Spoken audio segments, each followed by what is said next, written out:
Boa noite, queridos. Espero que vocês estejam conseguindo acompanhar. Para iniciarmos nossa terça teológica, tive um probleminha técnico, mas já resolvido, e assim podemos iniciar esse nosso bate-papo agradável, falando da palavra de Deus. Eu aproveito para cumprimentar todos vocês que estão conosco, com a graça e com a paz de nosso Senhor e Salvador Jesus Cristo. Nossas terças teológicas, conversamos por 3 vezes sobre Apocalipse, e hoje vamos fazer algo um pouco diferente. Vamos fazer uma jornada de pelo menos 12 semanas, falando sobre biografia dos apóstolos de Jesus. Tenho plena certeza que você tem muita curiosidade sobre como foi a vida, como foi a morte desses homens que serviram tão fielmente ao Senhor Jesus Cristo, e tem muita riqueza por detrás da vida e da obra destes homens. Nós temos aí pelo menos 12 apóstolos no período ministerial de Jesus. Ao final, Judas comete suicídio e entra Matias como o 13º apóstolo de Jesus, e tardiamente, como ele mesmo vai dizer, nascido fora de tempo, entra Saulo de Tarso, convertido à fé, convertido ao Evangelho, e vai se dedicar com muita propriedade à causa de Cristo.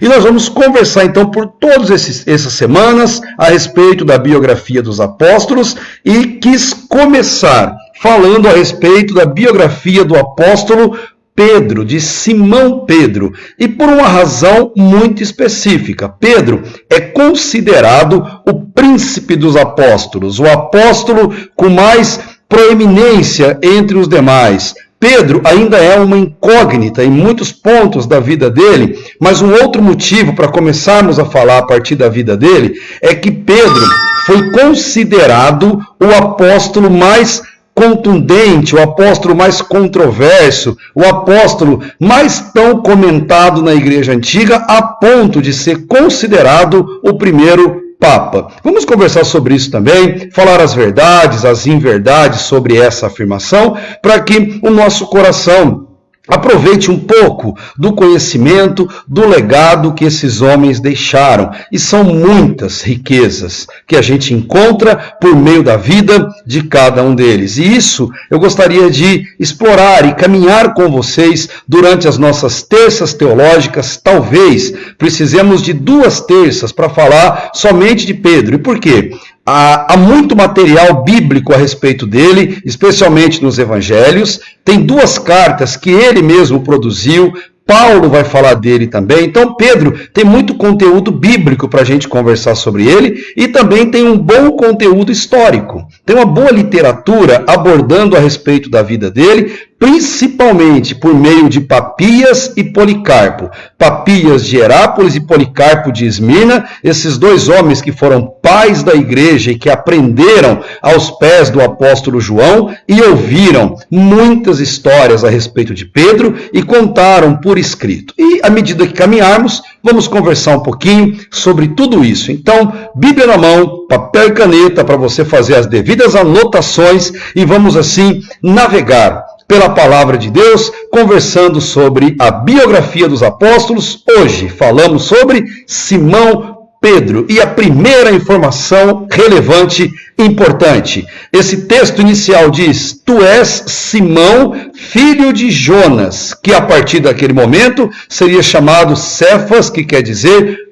Pedro, fazendo uma referência à pedra, pedregulho, um pedaço de pedra. Mas o nome inicial dele é Simão, e do pai dele, Jonas. Jonas é muito significativo para um judeu. Esse nome, que é o Ioná do hebraico, significa enviado, aquele que vai levar a mensagem do povo de Deus. Jonas era um termo usado para o povo de Israel, como significado de uma pomba, aquele que leva aquela mensagem, como no caso de Noé, na arca e no dilúvio.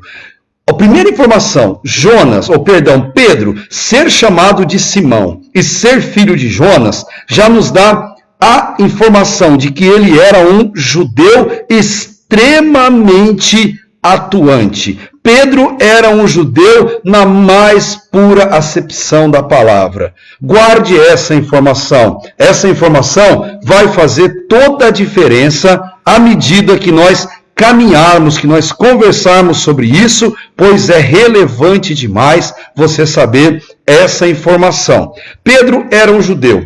E lá em Mateus, que também foi um judeu muito influente, também foi apóstolo de Jesus, nós temos no capítulo 15 um detalhe muito importante a respeito disso, falando da vida do apóstolo Pedro. Que detalhe é esse? Jesus está fazendo um discurso para os fariseus, ou para os anciãos, para aqueles escribas, aqueles homens que eram absurdamente ritualísticos e religiosos. E Jesus, conversando com aqueles homens, ele faz algumas afirmações que mexem profundamente com o caráter deles, que cutuca, que provoca a atenção deles. E ao fazer isso, gera uma espécie de uma comoção entre eles. Por quê? Jesus está tocando na ferida, está falando da parte negativa, ruim, ritualística de tudo que eles faziam, dizendo que eles eram excelentes religiosos, mas não eram cristãos verdadeiros, pessoas que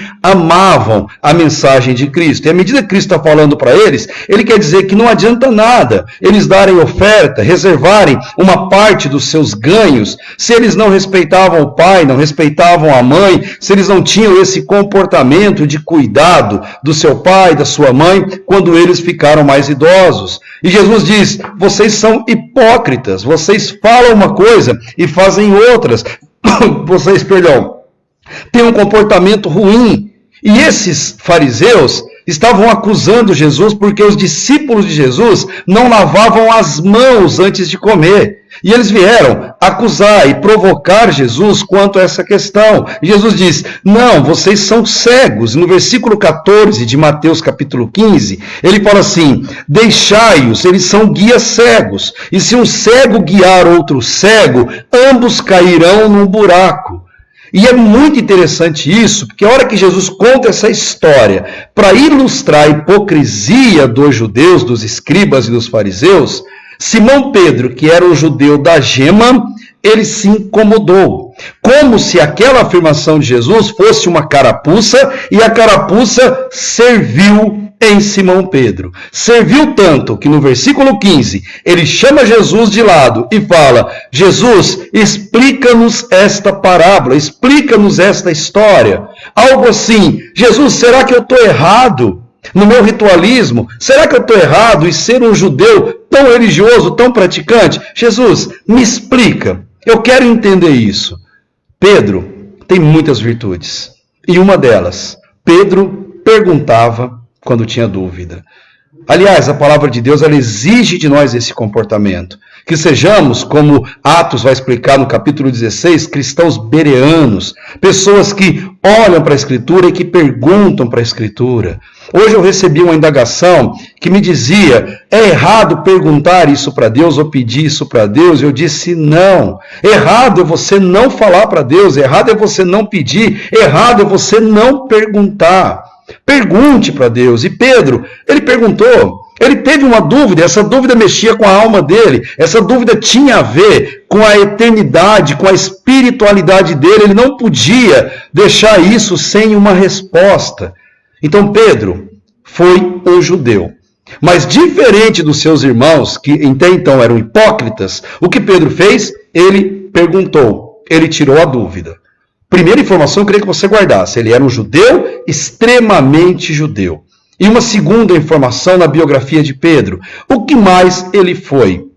Bom, em Lucas, capítulo 5, versículo 2 a 3, Lucas ele narra as histórias conforme ele ouviu dos apóstolos e de pessoas ligadas aos apóstolos. Ele diz que, nesse texto, que viu estar 2 barcos junto à praia, e os pescadores, havendo descido deles, estavam lavando as redes. E entrando num dos barcos, que era de Simão. Eu sei que não aparece bem nítido para você no texto, mas em Lucas 5, versículo 2 e 3, você vai ver isso.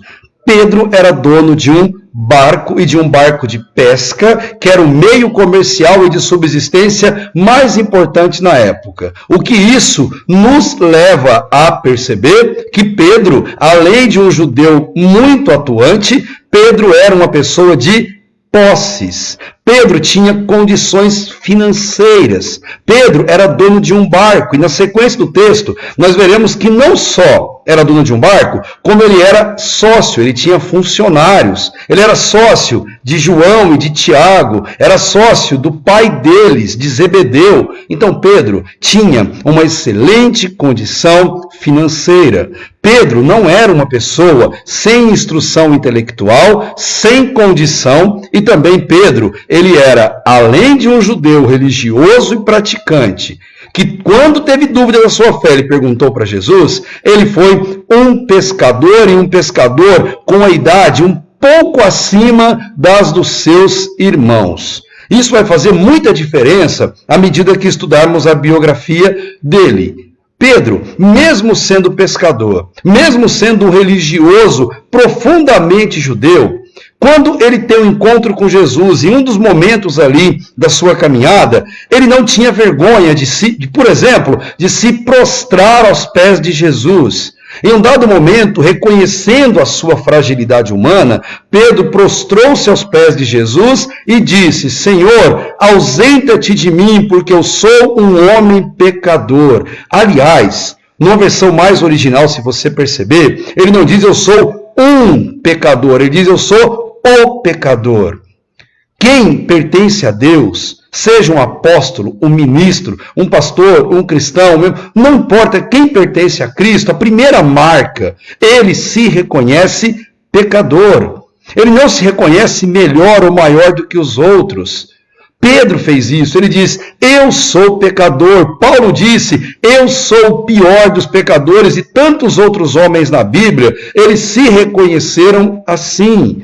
Pois, enquanto a gente não se quebra por inteiro, a ação de Deus não vai se fazer presente totalmente na vida de uma pessoa. Pedro, ele se quebrantou. Mesmo sendo mais velho, mesmo sendo absurdamente religioso como o judeu que era, mesmo sendo um pescador com condições financeiras, já que tinha essa condição, ele chegou diante de Cristo e, reconhecendo do seu chamado, ele vira para Jesus e ele se prostra e ele se reconhece um homem profundamente pecador. Isso é muito significativo para a nossa vida. E Jesus, olhando para Pedro, no seu chamado apostólico, disse para ele, Pedro, não temas. De agora em diante, ou a partir de hoje, doravante, Pedro, você vai ser pescador de homem, pescador de almas. Pedro, a partir de hoje, você não pesca mais peixe. Queridos, pensem comigo a profundidade disso. Pedro é um homem rico, de posses, de uma boa idade, um baita religioso judeu. Chega Jesus para ele e fala, Pedro, a partir de hoje, você vai largar tudo isso e você vai pescar algo muito mais valioso. Você vai pescar almas para o reino de Deus. A atitude natural de Pedro, a gente sabe porque está escrito nas Escrituras. Mas a nossa atitude, fatalmente seria de dúvida, de receio. Será que é isso mesmo? Será que eu vou ter condições de sustentar a minha família? Será que eu não vou passar fome? Pedro dá mais uma lição fantástica para a gente. Além dele ser humilde para se prostrar, humilde para perguntar quando ele tem dúvida, Pedro, a sequência do versículo diz, e levando os barcos para a terra, deixaram tudo e o seguiram. Pedro, juntamente com outros, vamos ver depois, ele deixou tudo e ele seguiu a Cristo, porque ele entendeu que resgatar almas era a sua missão de vida e que a partir dali ele ia dedicar com todas as suas forças. 3 anos e meio vão se passar. Pedro, como um apóstolo de Jesus muito íntimo, muito próximo. Jesus vai morrer, vai ser crucificado e exatamente Jesus manda que eles aguardem ali na Galiléia, depois de Jerusalém, eles vão ter aquele recebimento ali do Espírito Santo para as pessoas no Pentecostes, e Pedro ali, lembrando de como ele foi comissionado por Deus. Ele se levanta, ele abre a boca, e Atos 2, versículo 14, mostra o discurso de Pedro. Ali naquela plateia, era festa. A festa de Pentecostes ocorria 50 dias depois da Páscoa. Todo mundo ia para Jerusalém, aquilo ficava lotado de gente. Ali tinham povos de todas as nações da época, tinham gentios, mas também tinham os judeus. E Pedro, ele se coloca de pé com os outros apóstolos que estão com ele. E ele levanta a voz e ele disse: varões judeus que acreditavam no Antigo Testamento, e todos que não são judeus, gentios que estão presentes, fazendo uma menção ao Novo Testamento, e todos que habitam em Jerusalém, seja-vos notório o que eu vou falar. Escutem as minhas palavras. E sabe o que Pedro pregou? Tenha depois a curiosidade. Olha a sequência de Atos 2 a partir do versículo 15. Ele pregou Jesus crucificado. A cruz é a libertação da alma de toda pessoa. A cruz é a centralidade da fé. Pedro prega a cruz. Ele fala do Jesus que ele viu curar, exorcizar, o Jesus que ele viu ser morto e ressurreto na cruz. E à medida que ele prega, é como se ele estivesse jogando a rede naquele grande mar, lotado de peixes que eram seres humanos, e numa pescaria só. Na primeira, Pedro pesca quase 3.000 almas, cerca de 3.000 pessoas, impactados não com Pedro, não com a sua riqueza anterior, não com a sua oratória, até porque ele tinha pouca, mas pessoas impactadas com a cruz e com a mensagem da cruz. As pessoas se entregam a essa verdade. Ali podemos dizer que começa a igreja primitiva. Ali nasce o cristianismo verdadeiramente. Pedro se tornou um grande pescador de almas. Essa foi a proposta que Jesus fez para ele, e ele acreditou, se dedicou e fez isso com todas as suas forças. Como Pedro é conhecido em meio à literatura teológica até os dias de hoje, como príncipe dos apóstolos. Ele vai receber esse nome por conta da proeminência, do lugar de destaque que ele ocupou perante o ministério de Jesus e também depois da morte de Jesus, que Pedro vai morrer só em 67. Ele teve aí pouco mais de 30 anos de ministério depois da morte de Jesus, levando dessa mensagem. E o texto bíblico de Mateus capítulo 10, ele vai dizer para a gente assim, que o primeiro chamado foi Simão. E toda a relação de nomes judaicos daquela época, principalmente, eles respeitam uma hierarquia de acordo com a idade ou com a precedência. Em todas as relações dos evangelhos, Pedro vai aparecer em primeiro lugar. Isso é honra, isso é reconhecimento, isso é precedência. Em todos os textos, se você ouvir em outro texto, esses são os 12, Simão a quem pôs o nome de Pedro, é o que Marcos 3,16 vai dizer. E Lucas, que também mostra uma relação dos apóstolos, capítulo 6, versículo 14, ele vai dizer, Simão, como sendo o primeiro, ao qual também chamou de Pedro. Era muito comum terem dois nomes naquela época. Nós vamos nos habituar na biografia dos apóstolos a ouvir dois nomes. Um nome muito ligado ao povo hebraico e um outro nome ligado mais ao povo latino, ao povo gentil, ao povo grego. É muito comum dois nomes referirem-se à mesma pessoa. Saulo e Paulo é a mesma pessoa, vamos ouvir falar bastante desse nome, que é muito comum, Silas e Silvano, João e Marcos, que é João Marcos, é tão comum, Simão e Pedro, são dois nomes que vão aparecer a todo momento, à medida que estudarmos sobre a sua biografia.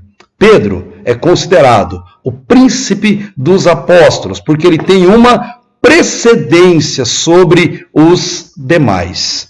Se você até aqui está comigo, e já entendeu um pouquinho de quem foi Pedro, conheceu da sua profissão, conheceu um pouquinho da sua religião e principalmente conheceu um pouquinho da sua idade, da sua precedência, então você vai caminhar comigo e vai entender as contradições na alma daquele homem.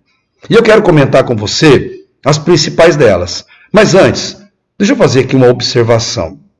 Um grande erro que as pessoas têm é achar que, ao se converterem ao cristianismo, ocorre um passe de mágica e elas são nova criatura de maneira completa, que elas se transformaram completamente, que a velha natureza não tem mais poder sobre elas. Elas pensam que há uma transformação, como eu disse, como um passe de mágica. Isso não é verdade. Isso nunca foi verdade. Eu gosto muito de uma afirmação de Charles Swindoll, um maravilhoso pastor americano ainda vivo, um grande escritor, quando ele diz que a salvação ela é um ato imediato de Deus na conversão. Quando a pessoa entende-se pecador, pede perdão dos pecados, ele é salvo da ira de Deus. Ele é salvo do inferno e ele ganha o céu como a sua morada eterna. É imediato. Mas a formação de um santo é um trabalho lento e por toda a vida. E quando Deus quer trabalhar na vida de um cristão, ele não tem pressa. Ele trabalha lentamente. Ele respeita nosso ritmo, nossas limitações, nossas dificuldades. Essa é a pedagogia de Deus. E a ela nós devemos nos submeter e entender. A conversão não faz de nós robôs, marionetes ou fantoches. Deus conhece a nossa estrutura, Ele sabe que nós somos pó, Ele sabe as nossas necessidades, e Deus conhecia das de Pedro. Se a Bíblia retrata histórias desses homens, é porque Deus quer nos abençoar com essas biografias. Ele quer nos ensinar para que a gente olhe para essas pessoas e nos espelhe a eles e diga, olha, se eles passaram por isso, eu passo também. Deus é generoso demais. Pedro, eu ouso dizer, é o apóstolo que mais se parece comigo. É o apóstolo que mais se parece com você. Pedro é muito a nossa cara. E Pedro teve contradições, muitas por sinal, contradições como nós também carregamos em nossa vida, especialmente quando a gente passa por um processo de formação e de caminhar com Deus.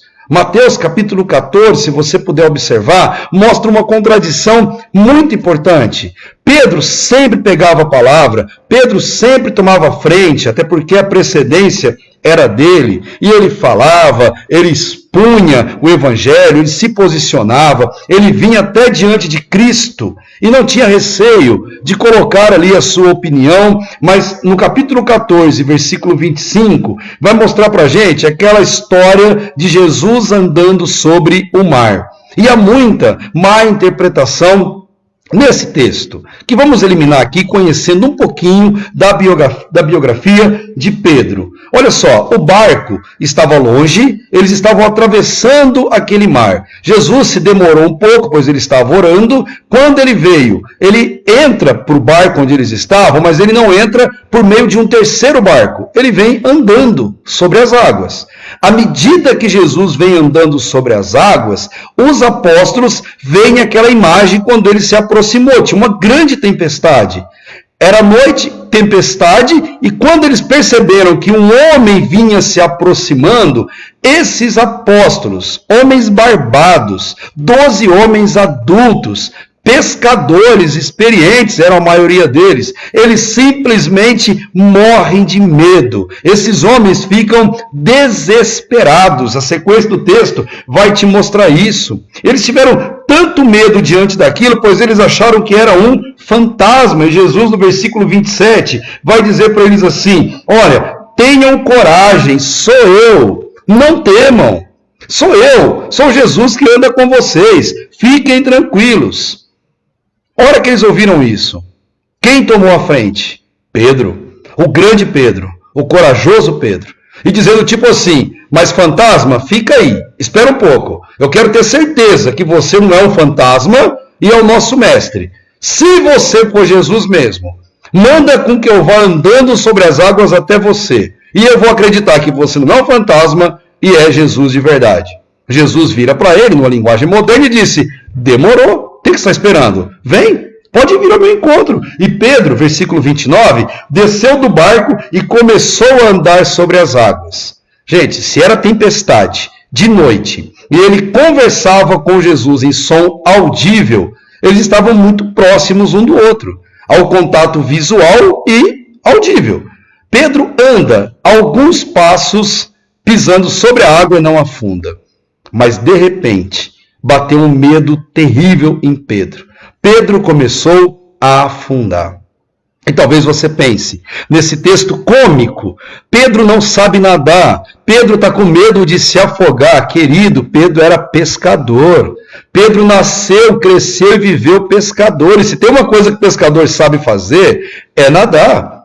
Pedro nadava e nadava muito bem. No final do Evangelho de João, Pedro, ao ver Jesus na praia ressuscitado, ele pulou do barco e nadou 90 metros, vestido. Pedro era um excelente nadador. Mas por que Pedro começou a ficar com medo? Era só ele nadar de volta para o barco. Ele estava do lado do barco. Ou nadar na direção de Jesus. Pedro começou a afundar. Não é porque ele não sabia nadar, mas é porque ele era supersticioso. Ele era medroso. Os pescadores carregam muitas superstições e para aquele período eles acreditavam que haviam seres gigantes, enormes, demoníacos nas águas, que à noite esses seres vinham e saíam das águas e pegavam as pessoas. Até hoje, o imaginário popular fala que nas águas tem monstros, em tudo quanto é lugar do mundo a gente ouve essas histórias, e aqui no Brasil não é diferente. Pedro morreu de medo de que uma criatura puxasse ele. Ele achou que alguma coisa estava tragando ele para dentro d'água. Não era puro medo dele. Geralmente o nosso pior medo se torna a nossa pior realidade.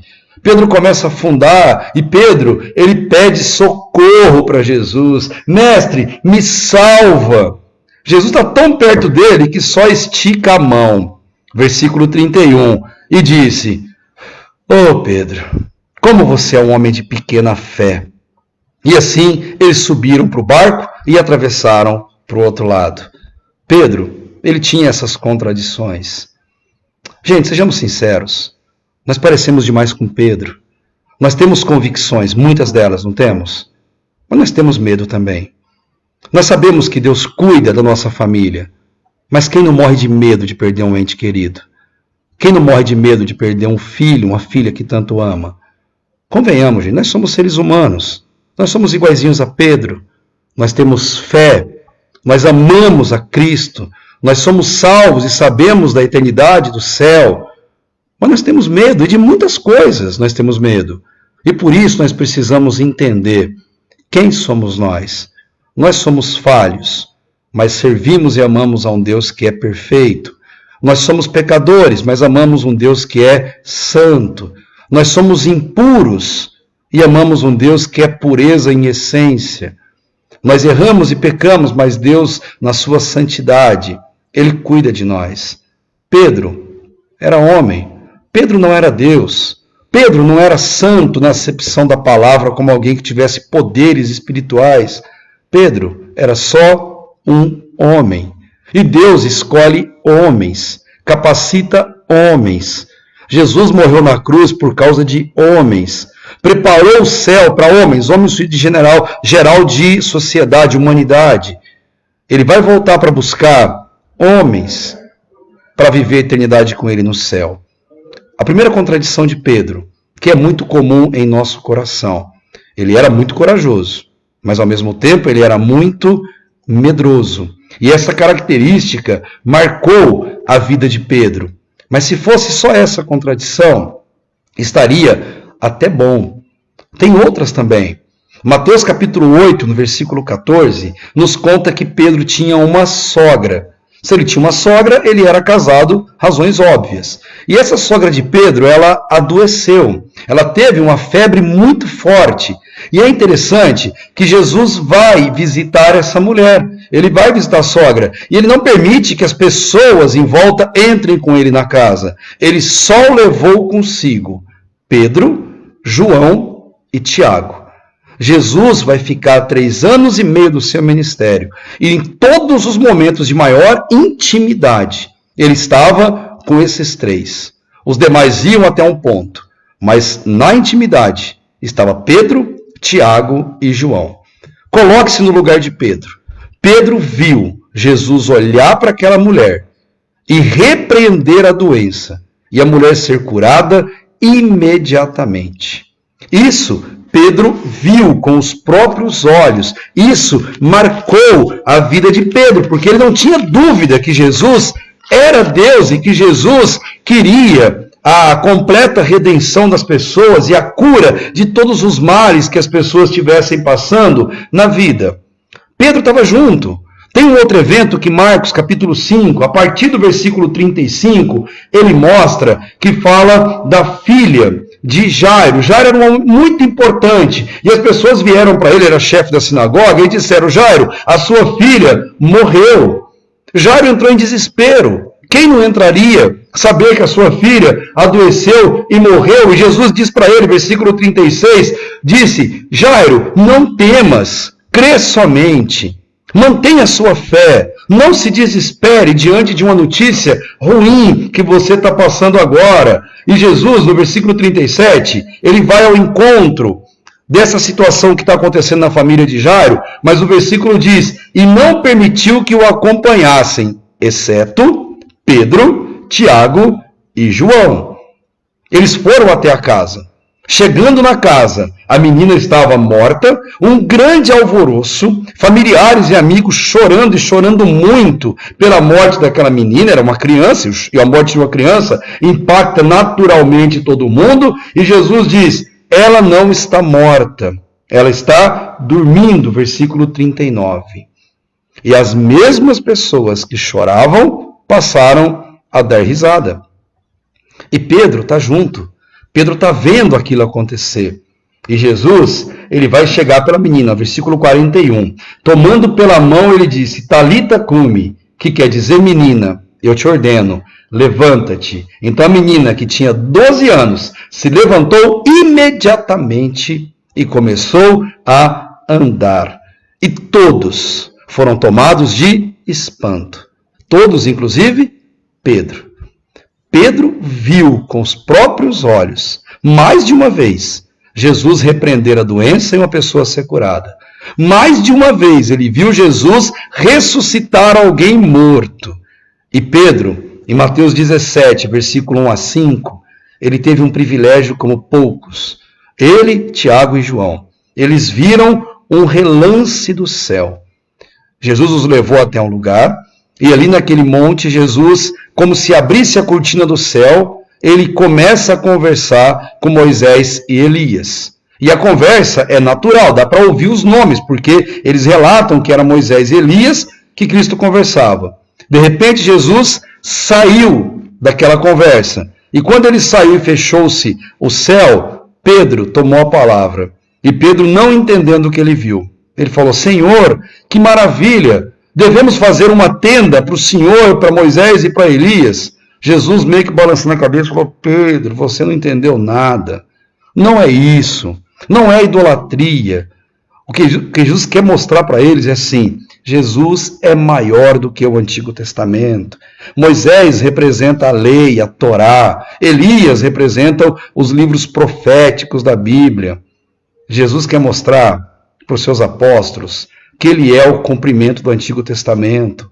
As leis e os profetas se cumprem nele. Em outro evento, Pedro, gente, ele viu Cristo curar, ressuscitar, ele viu Jesus entrar e sair do céu diante dos olhos dele, ele viu Jesus cumprir as leis. O próprio Mateus 17 mostra que eles vão para um determinado lugar e cobram imposto dos dois. E Pedro acha que Cristo não vai pagar porque ele vai ser o rei de Israel. Não, ele paga. Ele paga o imposto dele e o imposto de Pedro por meio de um ato milagroso de um peixe que eles pescam e tem ali aquele valor dentro da sua boca. Em João capítulo 6, a pregação mais dura e mais difícil de Jesus, Jesus percebeu que as pessoas vinham até ele, procuravam ele por causa do que ele dava, não pelo que ele era. Eles vinham até ele porque ele multiplicou pão e peixe. E todo mundo começou a segui-lo. Jesus percebeu isso e parou e falou assim: gente, ouçam o que eu vou dizer para vocês. Se vocês não beberem do meu sangue, comerem da minha carne, querendo dizer, se vocês não se converterem dos seus pecados, se vocês não entenderem que importa o que eu sou, não o que eu dou, vocês estão enrolados. Não terão a salvação. E ele faz esse comentário tão duro que lá no final de João capítulo 6, um por um dos seguidores de Jesus vão embora. Eles baixam a cabeça e dizem, é muito duro esse discurso, nós não aguentamos, não podemos suportar. Quando Jesus olha para trás e vê que só sobraram os 12 apóstolos, ele vira para eles e pergunta, e vocês? Vocês não vão embora? Por que vocês continuaram aqui? Aí Simão Pedro, sempre Pedro, ele se levanta, olha nos olhos de Jesus e diz, Senhor, para onde iremos, se só tu tem palavras de vida eterna? Esse é Pedro. Esse homem vale a pena ser copiado, vale a pena ser imitado. Pedro é um homem de uma dignidade nas Escrituras fantástica, que devemos olhar e aprender muito com tudo aquilo que ele deixou de legado para as nossas vidas. Graças a Deus, Pedro também escreveu algumas cartas, 2 na verdade, pouca coisa, mas de conteúdo muito profundo. Na segunda carta dele, no capítulo 1, versículo 16 e versículo 18, segunda de Pedro, capítulo 1, versículo 16 e 18, ele diz algo fantástico. Ele diz que ele havia entendido que não bastava ser um religioso, não bastava cumprir rituais. E ele vai dizer, nós não seguimos fábulas engenhosas, quando fizemos conhecer o poder e a vinda de Jesus Cristo, ao qual nós fomos testemunhas oculares. Eu vi Jesus, eu testemunho do que eu vi com meus próprios olhos. E ele vai dizer no 17, que ele recebeu glória e honra da parte de Deus. E quando ele disse, Deus o falou, ele é meu filho amado, em quem eu tenho prazer. E o versículo 18, e nós mesmos ouvimos essa voz. Eu creio no que eu vi, eu creio no que eu vivo, eu creio naquilo que é verdade. Esse é o testemunho de Pedro. Pedro não cria numa ideia sobre Deus, ele cria num Deus verdadeiro. Pedro amava aquilo que ele vivia, ele era aquilo que ele acreditava, mesmo tendo as suas muitas e muitas contradições. Mas Pedro, ele tem um momento muito duro, muito difícil na sua vida. Em Lucas capítulo 4, versículo 13, Jesus está no deserto. 40 dias, 40 noites, teve fome, teve sede, e o diabo apareceu a ele e tentou, e ali o texto relata 3 tentações que o diabo colocou. Jesus repreendeu o diabo, e assim que o diabo vai embora, versículo 13 diz que o diabo o deixou até ocasião oportuna. O que significa isso?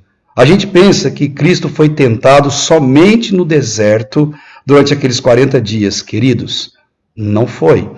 O diabo o deixou, mas o diabo ia voltar. Ia ter outro momento. Ele ia ainda importunar, tentar a Jesus. Só que nessa segunda vez que ele vai aparecer, ele não vai aparecer possuindo o corpo de Pedro, uma vez que Pedro é um servo de Deus. Pedro não foi possuído pelo diabo, mas Pedro, ele agiu exatamente como o diabo age. Ele agiu como opositor. Ele agiu como alguém que coloca dúvidas e não dá certeza. Ele agiu como alguém que remove esperança, ao invés de colocar esperança na vida das pessoas. Grandes homens, antes de grandes ministérios, eles passaram por tempos de deserto. O deserto é a escola de Deus. A conversão gera aquela alegria tremenda, mas o deserto é o tempo do quebrantamento, da humildade, de aprendermos como amar e servir a Deus. Moisés passou pelo deserto, Elias passou pelo deserto, Jesus passou pelo deserto. Apóstolo Paulo passou mais de 14 anos isolado para aprender a humildade necessária de um servo de Cristo. Bom, o diabo deixou Jesus até encontrar uma ocasião oportuna. E a ocasião chegou. Mateus 16, versículo 21, mostra que os judeus eles tinham uma força muito grande, uma crença muito forte com relação ao nacionalismo deles. Eles se apegavam muito a essa questão de nacionalismo. Versículo 21 vai mostrar isso. Mas O texto que eu quero chamar a sua atenção está em Marcos 8, versículo 33. Quando Jesus vira para os seus discípulos e para Pedro, ele diz para eles, olha, é necessário que eu seja crucificado, que eu morra para a remissão dos pecados. Nesse momento, Pedro, agindo como um opositor, como literalmente usa a palavra no texto, como Satanás, que significa opositor, Pedro vai dizer, ele virando-se, olhou para os seus discípulos, versículo 33, dizendo para ele assim, para trás de mim, Satanás, não o demônio incorporado em Pedro, não, isso não existe, mas Pedro na condição de alguém que está sendo opositor, que está colocando Cristo em uma situação de dúvida, porque não pensa nas coisas de Deus, mas sim nas coisas dos homens, porque Jesus disse, Pedro, é necessário, segundo as Escrituras, e você, Pedro, conhece as Escrituras. Pedro, você é judeu, você sabe o que as profecias falam a meu respeito, você sabe o que Isaías fala, especialmente no capítulo 53, que eu vou precisar morrer pela remissão da humanidade. Então, não se coloque como opositor. Pedro, ele quer Jesus como um rei humano, não como rei divino. Essa é a grande questão. Ele quer Jesus com manto, com cetro, com uma coroa, reinando humanamente a partir de Jerusalém. Mas Jesus, o reino dele não é desse mundo, o reino dele é espiritual. E Pedro não havia entendido até agora essa verdade. Então ele toma a repreensão mais dura da sua vida. Essa repreensão doeu, e doeu muito em Pedro. E essa dor, ela vai se tornar transparente logo mais à medida que Pedro tem que passar por outras situações e se lembrar disso. Os dias vão passar. Jesus morre, ressuscita, e depois de 40 dias que ele está ressuscitado, já prestes a voltar para o céu, ele vai perguntar para Pedro se Pedro amava ele. Pedro, você me ama? E pergunta 3 vezes. Porque era importante para Pedro, a linguagem de superlativo, se ele amava de verdade. Mas volta um pouquinho comigo, naquele momento de João capítulo 13, a última ceia que eles vão celebrar. Aquela ceia, ela marcou, foi o momento de maior dúvida na vida de Pedro e no final da sua história. Naquela refeição, Jesus dá uma aula de humildade e começa a lavar os pés dos discípulos. Pedro diz, o meu pé não. O Senhor é Deus, não vai lavar meu pé, o Senhor é rei. E ele diz, Pedro, se eu não lavar o pé, você não tem parte comigo. E Pedro fala, Senhor, então não o pé, o corpo inteiro.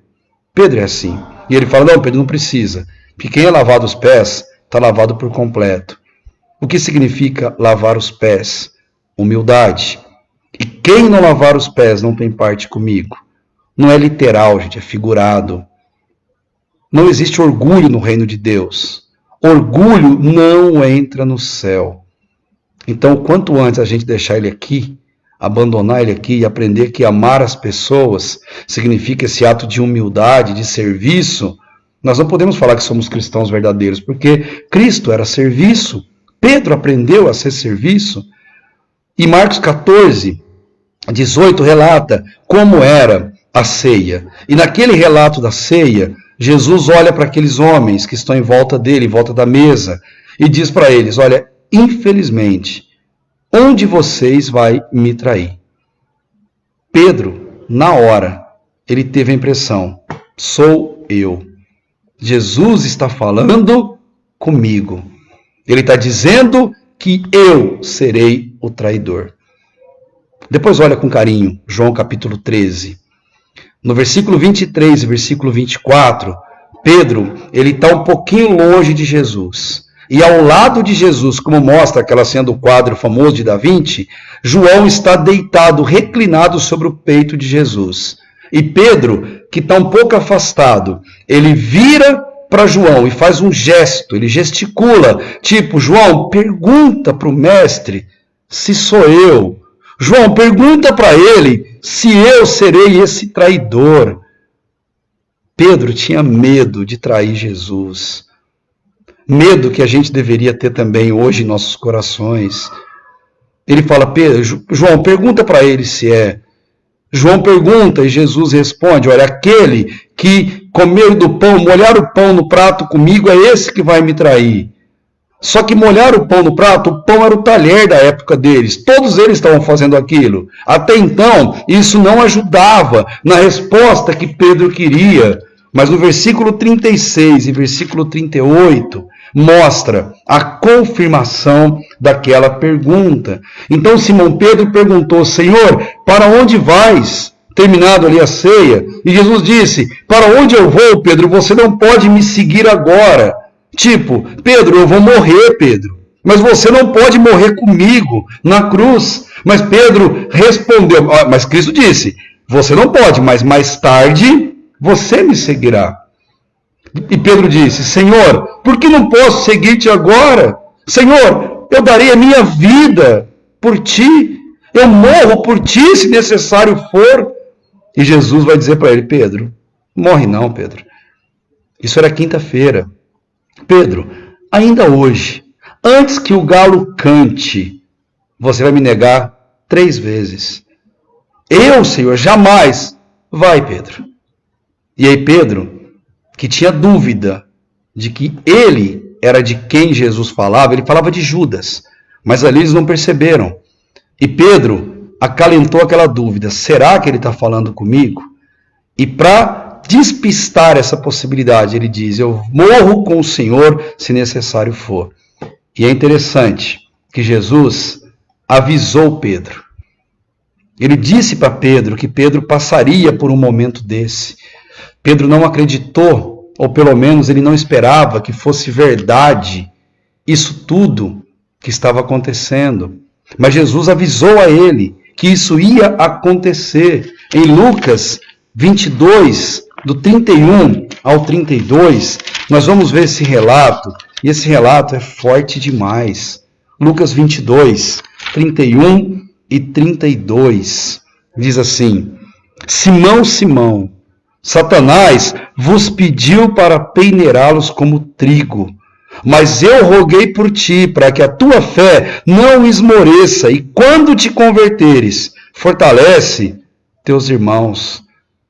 Jesus avisou Pedro, disse para ele, Pedro, Satanás quer destruir você, Pedro. Ele pediu para peneirar você, para tratar você, quebrar você inteiro, mas eu roguei ao Pai, para que a sua fé ela fortaleça e que você consiga, assim, ajudar aos seus irmãos. Pedro, em vez de ficar quieto e reconhecer, ele vira para Jesus e fala assim, Jesus, eu morro com o Senhor, se for necessário eu vou para a prisão ou para a morte, mas eu não abandono o Senhor. Mas Pedro falhou. Mesmo avisado, ele falhou. No versículo 54 até o versículo 62, mostra que Pedro negou a Jesus. Ele negou uma vez, ele negou 2 vezes, ele negou pela 3ª vez, quando então ele ouviu aquele som que gelou a alma dele. No versículo 50, quando Jesus estava sendo preso, Pedro agrediu um soldado do templo e cortou a orelha do homem, o nome dele é Malco. Esse homem foi curado. Querido, se alguém entendia do que é traição, do que é cair, do que é ser esmigalhado pelos seus próprios erros, esse alguém é Pedro. Tanto que ele escreve na sua primeira carta, no capítulo 5, versículo 8, ele diz, gente, vigie e orem, façam diferente de mim, fiquem sempre vigilantes e orem. Sabe por quê? Porque o diabo, que lá atrás quis me peneirar como trigo, porque o diabo, ele é como um leão. E Pedro estava em Roma, ele viu muitos dos seus irmãos serem comidos por leões no Coliseu Romano. E ele diz, o diabo é como esse leão, que anda ao derredor, procurando, rugindo a quem possa tragar. Pedro, ele sentiu de perto, no cangote, o cheiro da juba do leão, o bafo do leão. Mas não era o leão o bicho o importante, mas sim Satanás, que tem a mesma crueldade. E Pedro dá essa lição maravilhosa para a gente. Vigiai e orai, para que você não caia em tentação. Cristo nos avisou que nós somos fracos, nós somos falhos, que precisamos manter a nossa fé firmes e arraigadas nele. Pedro falhou, e falhou muito feio. O momento que mais vai marcar a vida e a história desse apóstolo vai acontecer naquela quinta-feira à noite, quando Pedro, diante da casa do sumo sacerdote, ele nega Jesus por 3 vezes, e ao ouvir o cantar do galo, ele sai desesperado, chorando por conta da traição que ele cometeu. Ele tinha dúvidas se ele seria o traidor. Ele perguntou para que João questionasse a Cristo, e a resposta de Jesus deixou ele com mais dúvidas do que certezas. E logo na sequência, horas depois, vai acontecer esse evento. Esse homem chora copiosamente, amargamente, e ele se esconde de vergonha até dos outros apóstolos. No domingo de manhã, quando Jesus ressuscitou e mandou as mulheres avisarem os apóstolos e a Pedro, esse homem saiu correndo desesperado para chegar no sepulcro e ali ver com os próprios olhos que o mestre tinha ressuscitado. A visão que Pedro teve naquele sepulcro é linda, fantástica, maravilhosa. Mas eu só vou te contar isso nossa próxima terça teológica. O galo que cantou em Jerusalém não era um galo, não era uma ave, não era o macho da galinha. Não era. Mas eu vou te contar essa história também na próxima terça teológica. E você é nosso convidado para estar conosco, para entender a sequência disso tudo, o ministério de Pedro, o final da vida dele e o como Pedro foi fundamental para a expansão do Evangelho e como foi a morte desse fantástico apóstolo de Jesus. Esteja conosco, para que assim você compreenda toda a profundidade disso que nós conversamos hoje e seja alimentado, seja motivado e você possa amar mais a palavra de Deus à medida que você aprende sobre a vida desses homens que deixaram um legado tão fantástico para todos nós. Assim nós encerramos nossa aula de hoje. Pedro, que era um judeu religioso, rico, próspero, pescador, que tinha proeminência, pois era o primeiro a ser sempre falado, era o primeiro a tomar a palavra. Pedro é o apóstolo que mais se parece conosco. E do final da vida dele, então, você vai se identificar muito com esse apóstolo. Sinta-se desafiado a estar conosco, para assim aprendermos mais da biografia desses homens fantásticos, homens comuns, mas que fizeram uma missão extraordinária, pois serviam ao mestre dos mestres. Deus abençoe sua vida. Obrigado pela paciência, pelo carinho e por estar conosco até aqui. E nos vemos em breve, se Deus assim permitir, para a nossa próxima aula, nossa próxima terça teológica. Fiquem todos na paz e na graça de nosso Senhor e Salvador Jesus Cristo e até a próxima, se Deus quiser.